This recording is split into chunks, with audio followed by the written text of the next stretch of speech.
In recent years, there's been an ongoing debate regarding the necessity of designating a specific month for Black history, with critics arguing that Black history is integral to American history.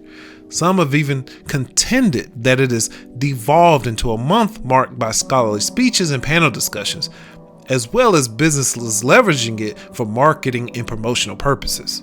However, when asked whether Black History Month still holds relevance today, LeGarrette King, an associate professor specializing in K-12 Black history education at the University of Missouri-Columbia, unequivocally responds with a resounding yes.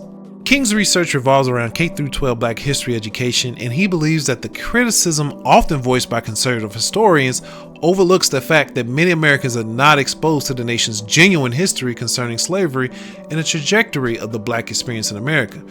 For decades, the historical narrative taught in U.S. schools has often presented a skewed perspective, perpetuating the notion that slavery was confined to the South and that only a few individuals were slave owners. Such an incomplete narrative persists in a lot of educational settings.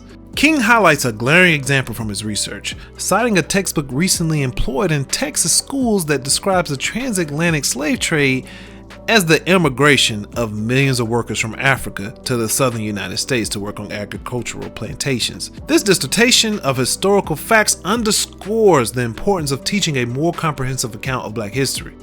When it comes to figures like Dr. Martin Luther King Jr., King argues that the curriculum tends to emphasize only his nonviolent activism, overlooking his transformation into an anti-war leader. Moreover, many students are not exposed to crucial historical events like Nat Turner's slave-led rebellion. King asserts that it is of utmost importance to tell the complete story of African Americans and their significant contributions to history. Daryl Michael Scott, a history professor at Harvard University in Washington, points out that there are 50 state boards of education, each with its local boards, all of which play a pivotal role in shaping what is and how history is taught. This diversity of educational governance can lead to disparities in historical education and perspective. Carter G. Woodson envisioned it as a lasting endeavor that transcended the mere confines of a week or a month.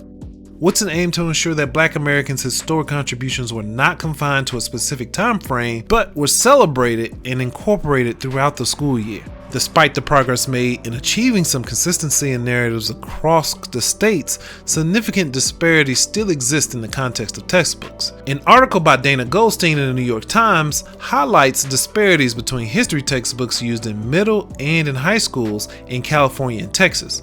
These disparities include a failure to acknowledge that many founding fathers were slave owners themselves, and they offer differing portrayals of suburban migration in the 1950s. Beverly Daniel Tatum, a former president of Spelman College and a clinical psychologist specializing in racial identity, emphasizes the importance of ensuring that marginalized communities have their full stories included in history. Knowledge of one's history can fundamentally alter one's perception to oneself, and his realization underscores the need for educational resources and support for teachers.